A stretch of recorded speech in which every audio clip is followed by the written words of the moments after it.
HOA blocked my lake access road. They don't know I'm the county sheriff. Before we start the story, please comment down from which country are you watching and don't forget to subscribe. I love my morning routine. For 5 years straight, I've walked down that dirt path to my lake at sunrise, coffee in one hand, fishing rod in the other. The smell of pine trees and morning dew always cleared my head after 30 years of dealing with the county's worst criminals. But that Tuesday morning changed everything. I rounded the corner where my path opens up to the lake view, and there it stood, a giant metal gate blocking the entire access road. Brand new too. The metal still shiny under the morning sun, not a speck of rust. A big red sign hung from the center. Private HOA members only, trespassers will be prosecuted. My coffee nearly slipped from my hand. Who would dare block my access to the lake? I'd owned this property for 5 years, built my retirement cabin with my own 2 hands after hanging up my sheriff's badge. A security camera blinked from the top of the gate post, its red light mocking me. This had to be that new fancy neighborhood's doing, that Lakeview Estates development that popped up last year on the north side. All big houses with perfect lawns and people who think they own everything they can see. I set my coffee and fishing rod down on a nearby stump and walked the length of the new fence. It stretched all the way across my property line, cutting off my access to the water completely. They'd installed it overnight, had to have. I was down here fishing just yesterday. What in the world? I muttered, running my hand along the cold metal. This was my land. My lake access. I checked the property lines myself before buying this place. No way some HOA could just claim it. As I examined the heavy-duty padlock, I heard the crunch of tires on gravel behind me. A white SUV with Lakeview Estates security, painted on the side, pulled up. A woman stepped out wearing a blue blazer with the HOA logo stitched on the pocket. Her heels sank slightly into the dirt path as she approached with a tablet clutched to her chest. "Good morning." Her voice was sweet but had that plastic quality to it, like artificial sweetener. "I'm Patricia Morgan, president of the Lakeview Estates Homeowners Association. Can I help you with something?" I straightened up, towering over her by at least 6 inches. "Yes, you can start by explaining why there's a gate blocking my lake access." She blinked, then her smile widened. "Oh, you must be from one of the older properties. Well, I have wonderful news. The HOA has acquired the lakefront access rights to improve security and property values for the community. We completed the process last month." "Acquired? This is my property. I own this land all the way down to the water." Patricia's smile didn't waver. "Actually, according to county records, this thin strip along the lakefront has been redesignated as common area property under Lakeview Estates management." She turned her tablet toward me, showing a document with official-looking stamps. "That's impossible. I checked the deed myself when I bought this place." "Things change, Mr. Coleman." "Jim Coleman." "Mr. Coleman. The paperwork has been properly filed with the county. If you're interested in lake access, we do offer non-resident passes for a reasonable annual fee." My jaw tightened. "What's your definition of reasonable?" "Just $500 per year. Quite the bargain considering the amenities." I almost laughed. "I'm not paying to access my own property." Patricia's smile finally faltered. "This isn't your property anymore, Mr. Coleman. Now, if you'll excuse me, I have a meeting to attend." She turned to leave, then stopped. "Oh, and please don't tamper with the gate. The cameras record 24/7, and we prosecute trespassers to the fullest extent." As she drove away, I picked up my coffee mug. The coffee had gone cold, just like my mood. I spent the entire morning on the phone. First with the county records office, then with my old friend Mike, who still worked at the sheriff's department, and finally with my neighbor Ted, who'd lived here even longer than me. "Jim, something's fishy for sure," Mike told me after checking the records. "There was a filing last month transferring ownership of a narrow strip of land to the Lakeview HOA, but the description doesn't match your property boundaries." "How is that even possible?" I asked. "Looks like they're claiming some old easement that supposedly existed before you bought the place. The documentation they submitted includes signatures from previous owners." I frowned. "The previous owner was Old Man Jenkins, and he's been dead for 8 years. "Exactly. That's why this stinks. But fighting it legally could take months." Ted's information was just as troubling. Apparently, the HOA had been picking off lake access points one by one, using questionable legal tactics to cut off the original homeowners from the water. "They tried it with me last year," Ted explained. "Claimed my dock was on their property. I had to hire a lawyer to make them back off." I thanked him and hung up, my mind racing. I hadn't spent 30 years in law enforcement to be bullied by some power-hungry HOA president. The next morning, I decided on a direct approach. I grabbed my bolt cutters from the shed and walked down to that shiny new gate. Just as I positioned them around the padlock, I heard a voice behind me. "Sir, stop right there."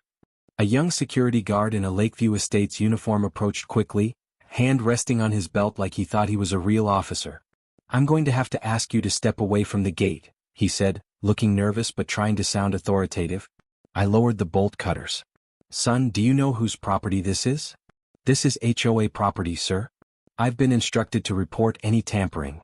"I'm Jim Coleman. I own this land. Check your maps again." The guard shook his head. "I just follow orders, sir. Mrs. Morgan said to watch for trespassers, especially an older man who might cause trouble. Please step back or I'll have to call the police." I almost laughed at the irony. "Go ahead and call them." He looked surprised but pulled out his radio and called it in. 20 minutes later, a county sheriff's patrol car pulled up. To my satisfaction, Deputy Rodriguez stepped out, a young officer who had started under my command before I retired. "Sheriff Coleman?" he said, looking confused as he approached. "They called about a trespasser." The security guard's eyes widened. "Sheriff." "Former county sheriff," I clarified. 30 years of service before I retired to fish in peace. Peace that's now being disturbed. Rodriguez nodded respectfully. "What's the situation here, sir?" I explained everything while the security guard listened, his face growing increasingly uncomfortable. "I can file a report," Rodriguez said after examining the gate, "but honestly this looks like a civil matter now. Property disputes take time to resolve through official channels." After Rodriguez left, the security guard looked at me differently. "I'm sorry, sir. I didn't know who you were." "Not your fault, son. You're just doing your job." I handed him my card. "But if you hear anything useful about how this land grab happened, give me a call." He took the card, nodding slowly before returning to his post. For the next week I collected evidence. I dug through my old files and found my original property survey. I took photos of the gate and fence from every angle. I even found pictures from last summer showing me fishing from the exact spot that was now blocked. Every morning I'd walk down to that gate and stare at it, planning my next move. The camera watched me, and occasionally I'd see HOA members on the other side, enjoying what should have been my lake access. Patricia made a point to walk by whenever I was there, showing off her authority. One morning she stopped to chat. "Mr. Coleman, I've been thinking about your situation. Since you seem so attached to the lake, I could arrange a special discount on that visitor pass. Just $300 for you." "That's mighty generous," I said, not hiding my sarcasm. "But I'll pass." Her smile tightened. "Being difficult won't help your situation. Neither will filing false property claims," I replied calmly. Her face flushed. "I don't know what you're talking about." "I think you do. And I think you know exactly whose land you're standing on." She left in a hurry after that, high heels practically smoking as she marched back to her SUV. That evening I received an interesting call. It was from Bill Johnson, a member of the HOA board. "Mr. Coleman, I'm calling about the gate situation," he said, his voice low like he didn't want to be overheard. "Several of us on the board aren't comfortable with how this was handled. Patricia pushed this through during a closed session. Most members don't even know about it." "Is that so?" I leaned forward in my chair. "There's an HOA summer barbecue this Saturday by the lake. Everyone will be there, including the full board. Might be a good time to make your case." I thanked him for the information. Now I had a plan forming. Saturday morning arrived with perfect weather, clear skies, slight breeze, the kind of day made for fishing. Or in my case, for reclaiming what was rightfully mine. I watched from my deck as HOA members set up for their barbecue on the other side of the gate. Tables with fancy cloths, a professional grill station, even a hired DJ setting up speakers. Patricia was directing everything like a general commanding troops, pointing and giving orders. At exactly noon, I put my plan into action. First, I put on my old sheriff's uniform. It still fit mostly. I polished my badge and ID, which I was allowed to keep after retirement as an honor, though they were officially marked retired. Then I made a call to the current sheriff, Tom Baker, who had been my deputy for 15 years before taking over my position. "Tom, it's Jim Coleman. I need a favor regarding some potential fraud happening in your jurisdiction." 30 minutes later, 3 sheriff's department vehicles pulled up to my cabin. Sheriff Baker stepped out along with 5 deputies and a county clerk carrying a folder of documents. "Thanks for coming, Tom," I said, shaking his hand. Always happy to help the man who taught me everything I know, he replied.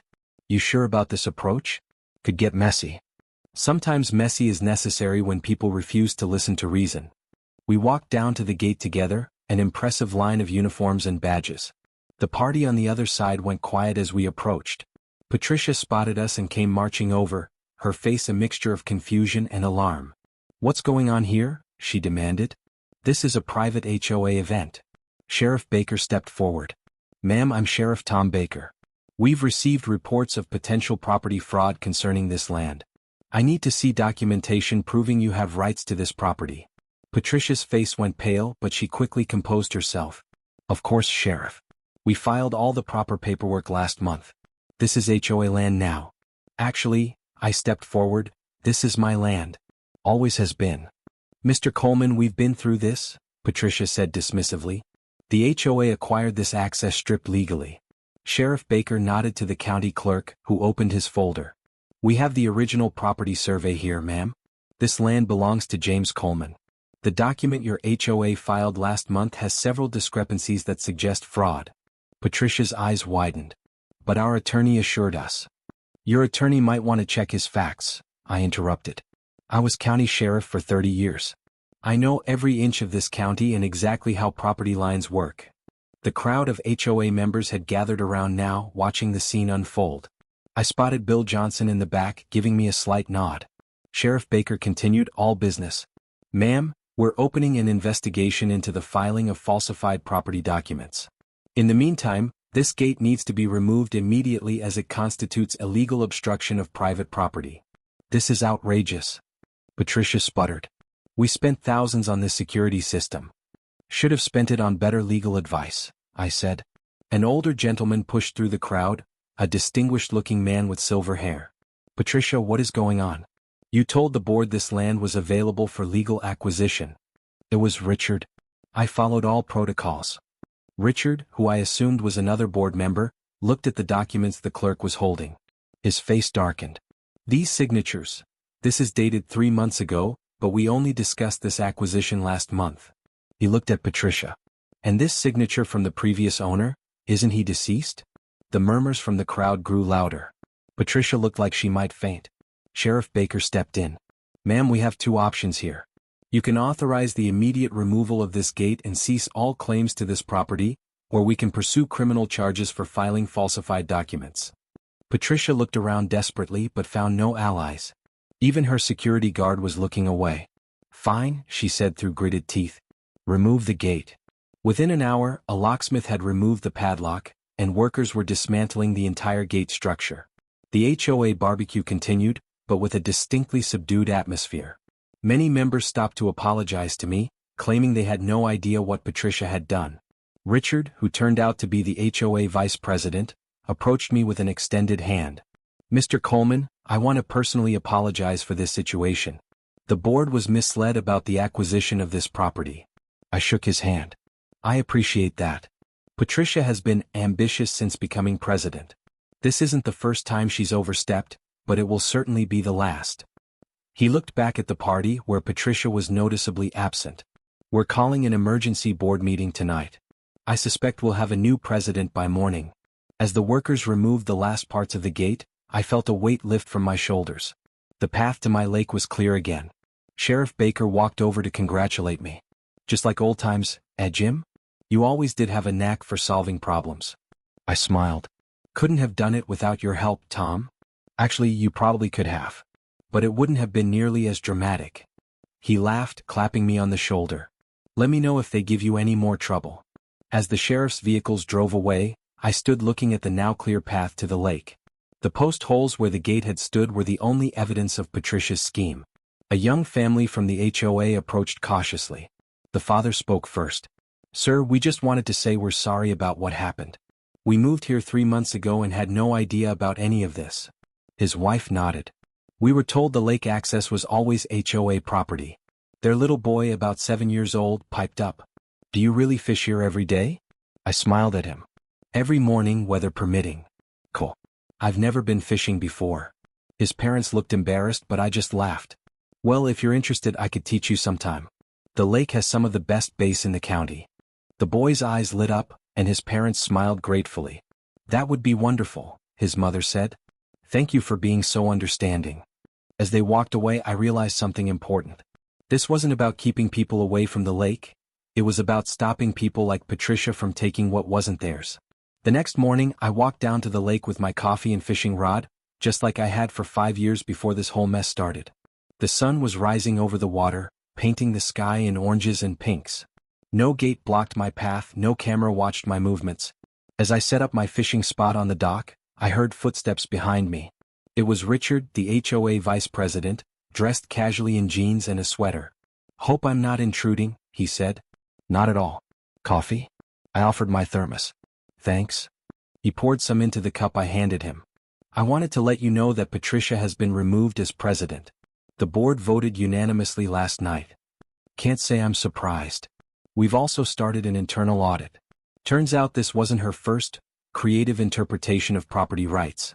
We've already found 3 other instances where she took actions without board approval. I cast my line into the still water. People get funny ideas about power sometimes. Richard nodded. "The board has authorized me to make things right.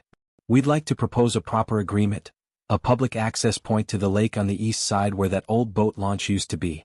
We'll pay all costs and maintain it for everyone's use, HOA members and original homeowners alike." That sounds reasonable. And of course, a formal apology to you and anyone else affected by these unauthorized actions. I reeled in my line slowly. Apology accepted. Though I'd suggest putting that new access point in writing this time. With proper signatures. Richard laughed. "Absolutely. Lesson learned." As he turned to leave, I called after him. "One more thing." He stopped. "Yes. Tell your HOA members they're welcome to fish here anytime. Just be respectful and don't scare away the base." His smile was genuine. "I will. Thank you, Sheriff." "Just Jim now." "Just Jim." A month later, the new public access point opened on the east side of the lake. The HOA held a community barbecue to celebrate, and this time, everyone was invited, HOA members and original homeowners alike. I brought my famous grilled trout and Ted brought his homemade cornbread. The barriers that had divided the community were coming down, one conversation at a time. The little boy I'd met after the gate came down, his name was Max, had become my regular fishing buddy on Saturday mornings. His parents would drop him off at 7 sharp, and I'd teach him everything my father taught me about patience, nature, and the perfect cast. Patricia moved away shortly after losing her position. I heard she tried to join another HOA in the next county over, but word had spread about her methods. Sometimes small towns have long memories. As for me, I kept my morning routine. Coffee in one hand, fishing rod in the other, walking down to my lake at sunrise. The only difference was the missing gate and the new friends I'd made. One morning I found a small package on my doorstep. Inside was a piece of the original gate's lock, mounted on a wooden plaque. A note accompanied it. A reminder that good fences don't always make good neighbors. Thanks for teaching us that lesson. The Lakeview Estates HOA. I hung it in my cabin, next to my sheriff's badge, 2 symbols of authority, one abused and one earned. Sometimes people forget that in small towns reputations and history matter. And they definitely didn't know they were messing with the county sheriff.